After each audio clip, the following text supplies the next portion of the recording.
Nous vous saluons dans le nom tout-puissant de Jésus-Christ notre Seigneur. C'est toujours avec joie que je saisis cette occasion pour continuer à partager avec vous la parole de Dieu selon que l'Esprit m'inspire. Alors le thème d'aujourd'hui, c'est un thème très pertinent, comme toujours.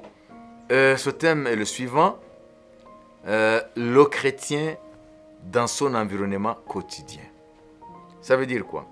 Ça veut dire que le chrétien, ce n'est pas quelqu'un qui vit hors du temps et hors de l'espace. Sa vie de tous les jours s'inscrit dans l'environnement de tout le monde. Ça veut dire, nous partageons avec nos contemporains, nous partageons avec ceux qui sont avec nous sur cette planète, nous partageons beaucoup de choses. Donc, par notre corps, nous appartenons à ce monde physique, mais par notre esprit, nous ne sommes pas de ce monde. Alors aujourd'hui, je vais vous partager quelque chose de très important qui a trait à la tension que vit chaque vrai chrétien dans son quotidien. Alors, pourquoi cette tension?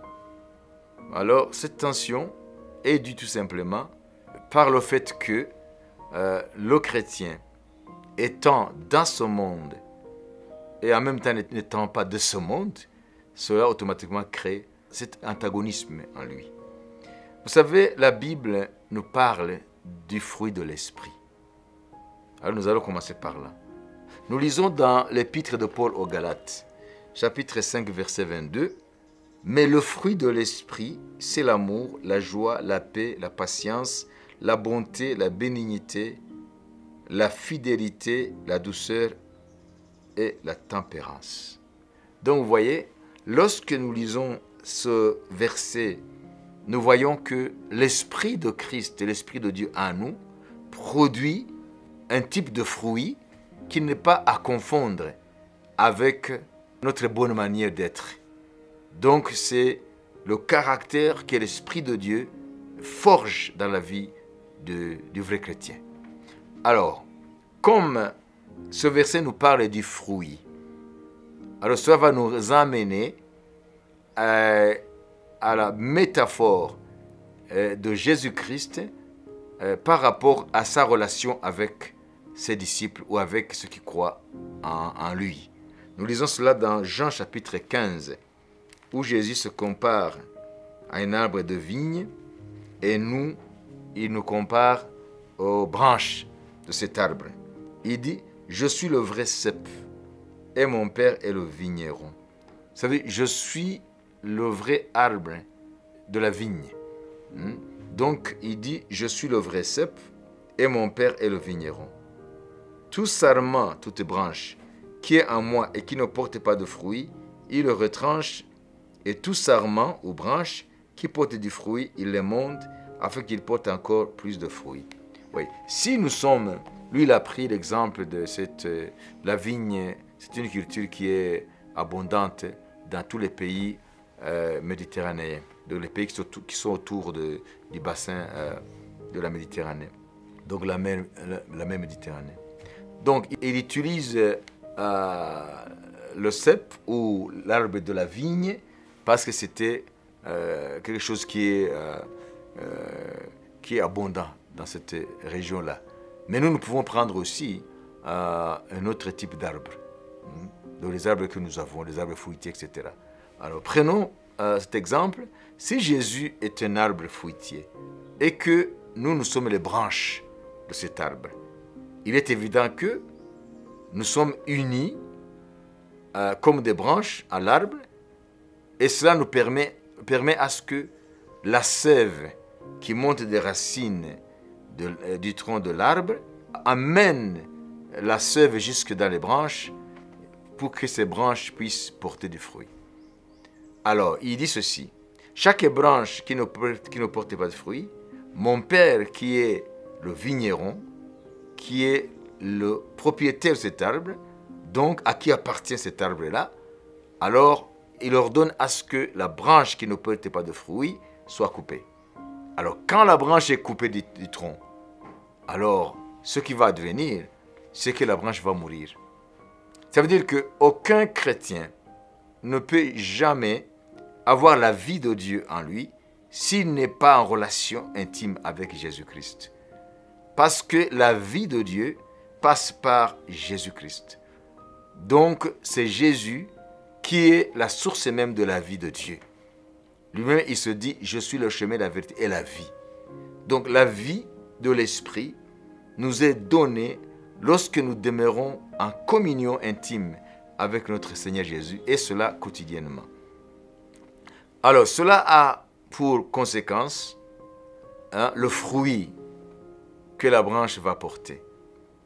Alors, ce qui est important ici, c'est que l'arbre qui porte du fruit, il ne le porte pas à n'importe quel moment de sa croissance. L'arbre porte du fruit lorsqu'il devient mûr. Donc le fruit n'est pas à confondre avec les dons. Le fruit de l'esprit est la conséquence de la maturité du chrétien en Christ. Alors que les dons de l'esprit, comme son nom même l'indique, c'est un don. Ce qui est don ne vient pas des mérites de quelqu'un. C'est celui le donateur qui décide à qui il va donner son don. Nous lisons dans 1 Corinthiens chapitre 12, verset 1 jusqu'au verset 11, les choses suivantes. Pour ce qui concerne les dons spirituels, je ne veux pas, frères, que vous soyez dans l'ignorance. Vous savez que lorsque vous étiez païens, vous vous laissiez entraîner vers les idoles muettes selon que vous étiez conduits. C'est pourquoi je vous déclare que nul, s'il parle par l'Esprit de Dieu, ne dit Jésus est anathème ou maudit.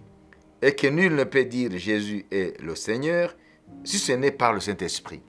Il y a diversité de dons, mais le même Esprit. Diversité de ministères, mais le même Seigneur. Diversité d'opérations, mais le même Dieu qui opère tout en tous. Or, à chacun, la manifestation de l'Esprit est donnée pour l'utilité commune. En effet, à l'un est donné par l'Esprit une parole de sagesse, à un autre une parole de connaissance, selon le même Esprit, à un autre la foi, par le même Esprit, à un autre le don de guérison, par le même Esprit, à un autre le don d'opérer des miracles, à un autre la prophétie, à un autre le discernement des esprits, à un autre la diversité des langues, à un autre l'interprétation des langues. Ce qui est important alors ici, en l'occurrence dans notre message d'aujourd'hui, un seul et même esprit opère toutes ces choses, les distribuant à chacun, et en particulier comme il veut. L'esprit donne le don comme il veut. Donc vous voyez, il n'est pas question de mérite ici. Donc personne ne peut s'enorgueillir des dons parce qu'il n'a rien fait pour avoir les dons. Donc les dons doivent glorifier le donateur. Voilà pourquoi ici, il est très important de comprendre que le fruit de l'esprit dépend de la maturité de quelqu'un en Christ, dans sa marche quotidienne avec Jésus et dans sa fidélité, dans son engagement envers Dieu. Alors que les dons spirituels ne sont donnés que par la volonté de l'esprit qui les donne. Alors nous pouvons voir quelqu'un qui vient fraîchement de se convertir, un nouveau converti, il manifeste des dons spirituels que les gens qui ont beaucoup d'années dans le ministère n'ont pas. Donc les dons ne dépendent pas de notre maturité ou de notre marche avec le Seigneur. Les dons, ce sont des dons. Quelqu'un peut se convertir aujourd'hui en Christ, il reçoit des dons. Alors que les autres qui ont beaucoup d'années en Christ n'ont pas ce don. Ils ont d'autres dons, mais pas peut-être celui-là. Donc un don reste gratuit. Donc on ne fait rien pour le mériter. Alors que le fruit de l'esprit, lui, il dépend de la maturité. Et la maturité en Christ vient du fait que quelqu'un qui a reçu Christ en lui, il continue à marcher fidèlement avec le Christ, il continue à être en communion permanente avec le Christ, il continue à être fidèle, à plonger quotidiennement dans les Saintes Écritures. Il vit par la parole de Dieu et par la communion avec Jésus-Christ. Parce que la Bible nous dit dans Corinthiens, Dieu nous a appelés à la communion de son Fils. Donc Dieu nous a appelés pour que nous soyons en communion avec son Fils Jésus-Christ. Alors aujourd'hui, cela étant, il faut comprendre que notre environnement quotidien, environnement social, environnement spirituel, environnement moral, ça veut dire que nous vivons dans un environnement dégradé sur le plan moral, spirituel. Nous vivons dans un environnement où les antivaleurs prennent de plus en plus d'ampleur. Nous le lisons dans 2 Timothée, chapitre 3, verset 1er jusqu'au verset 5. Paul écrit à Timothée les choses suivantes. Sachez que dans les derniers jours, il y aura des temps difficiles. Donc nous vivons des derniers jours prédits par Paul. Car les hommes seront égoïstes, amis de l'argent. Les hommes seront égoïstes. Ils seront amis de l'argent. Fanfarons, hautains, ça veut dire orgueilleux, blasphémateurs, qui parlent à la légère des choses de Dieu, qui n'ont aucun respect aux choses saintes, qui n'ont aucun respect au sacré. Rebelles à leurs parents, ingrats.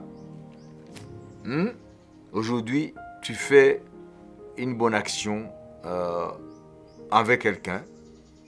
Alors, en retour, tu es payé par des actes de méchanceté. Donc, les hommes d'aujourd'hui sont très ingrats, irréligieux. Donc, ils prennent à la légère les choses qui concernent Dieu.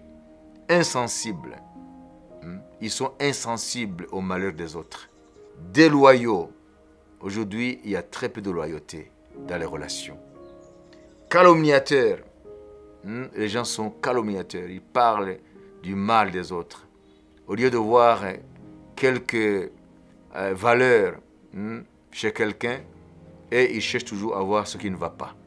Donc, chercher sur une robe blanche ou un habit blanc, chercher juste une tache, une petite tache. Alors, on focalise toute son attention sur la petite tache au lieu de voir tout le vêtement qui est en blanc. Intempérant, ça veut dire que les gens aujourd'hui n'ont plus de contrôle. Nous vivons des débordements au niveau des mœurs. Cruel, les gens sont devenus cruels, pas seulement méchants, mais cruels.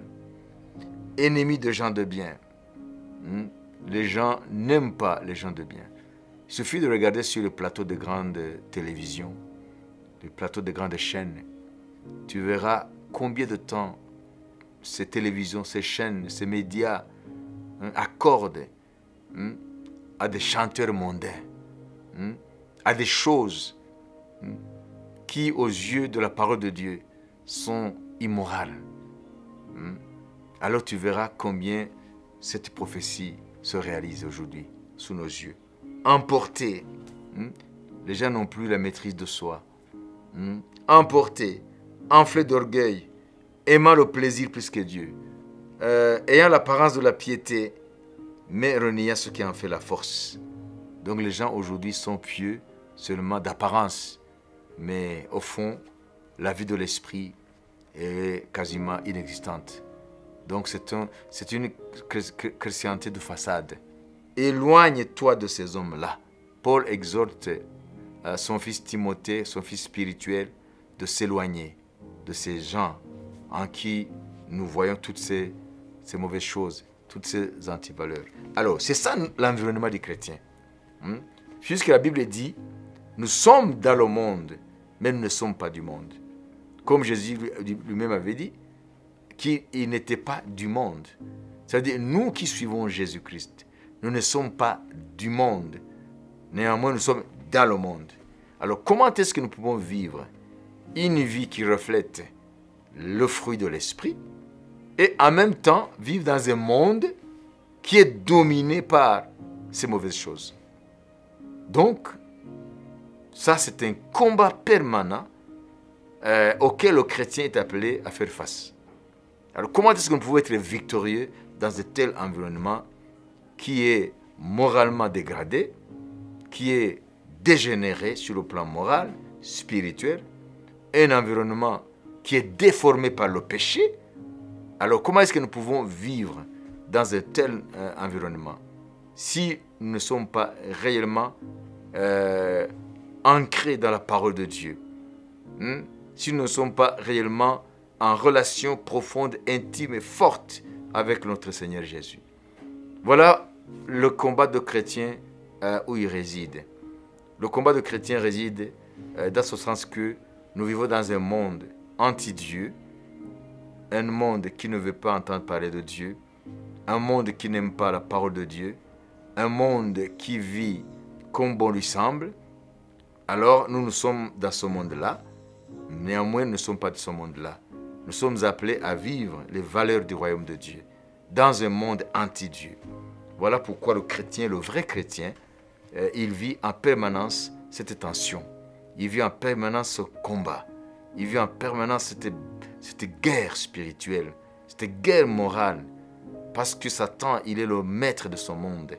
C'est lui qui injecte, qui envoie ses démons pour injecter dans la vie de tous les hommes qui sont sur la terre, les amener à vivre la rébellion directe contre Dieu. Alors comment est-ce qu'il faut vivre dans un monde et un environnement dominé par le mal à ce point-là, comme la Bible a décrit dans cette prophétie de Paul dans 2 Timothée chapitre 3 verset 1 à 5, et rester fidèle à Dieu. C'est pas facile. C'est pas facile, mes frères et sœurs. C'est un combat de tous les jours. Alors si tu es vrai chrétien, c'est sûr que ce combat tu le vis au quotidien. Alors j'ai une parole de la Bible qui nous donne l'espérance que celui qui nous a appelés, il nous a pas appelés sans savoir dans quel environnement nous vivrons et auquel défi nous serons appelés à confronter. Alors Jésus, le sachant que nous allons vivre ce combat-là, ça veut dire un monde qui est aux antipodes de la volonté de Dieu. C'est comme la nuit et le jour. Le fruit de l'esprit et les antivaleurs qui sont décrites dans l'épître de Paul à Timothée. Vous voyez, c'est deux mondes aux antipodes. Donc nous sommes appelés à vivre et à vivre en vainqueur. Alors Jésus, sachant que nous allons être confrontés au prince des ténèbres, au roi de ce monde, au Dieu de ce siècle, le Dieu de son monde, Satan, le maître de son monde, le prince de la puissance de l'air, l'esprit qui agit aujourd'hui dans les fils de la rébellion, il nous a donné l'assurance de la victoire. Nous lisons cela dans l'évangile de Jean, chapitre 16, verset 33. Jésus dit cette parole fantastique, extraordinaire, pleine de puissance, pleine de force. Il dit ceci: « Je vous ai dit ces choses afin que vous ayez la paix en moi. Vous aurez des tribulations dans le monde. » Voilà, les combats seront là. Vous aurez des tribulations dans le monde, mais prenez courage. J'ai vaincu le monde. Jésus a vaincu ce monde. Il est venu dans ce monde et il a vaincu ses antivaleurs. À commencer par le prince de ce monde. Jésus a terrassé Satan, le serpent ancien, celui qui a séduit Ève. Jésus l'a vaincu. Il l'a vaincu à la croix. C'est ce qu'on nous dit dans l'épître de Paul aux Colossiens. Ces paroles qui sont des paroles qui nous inspirent la confiance dans la victoire de Jésus, l'agneau de Dieu. Chapitre 2, Colossiens chapitre 2, verset 15. Il dit: « Il a dépouillé les dominations et les autorités et les a livrées publiquement en spectacle en triomphant d'elles par la croix. » Par la croix, Jésus a triomphé au maître des ténèbres. Par la croix, Jésus a triomphé aux puissances qui dominent les hommes de notre temps et les amènent loin de Dieu, les entraînent loin de Dieu, dans des péchés, dans de l'immoralité sexuelle, dans des antivaleurs, dans des choses qui dégradent même l'être humain. Jésus a vaincu ces forces qui gouvernent ce monde et il nous dit que d'avoir la paix en lui et que nous puissions être sûrs qu'en demeurant en lui, en étant enracinés dans sa parole, en étant en communion profonde avec lui quotidiennement, il nous assure la victoire. Donc, nous vivons dans un monde hostile à Dieu, un monde dominé par le mal, mais nous sommes appelés à vaincre ce monde, parce que celui qui est en nous, il est plus grand que celui qui est dans le monde. celui qui opère en nous, Jésus-Christ, par le Saint-Esprit, il est plus puissant, il est plus fort que celui qui opère dans ce monde, ça veut dire Satan. Alors, enfants de Dieu, prenez courage, Jésus a vaincu le monde et il veut nous entraîner chaque jour dans le cortège de sa victoire. Alléluia.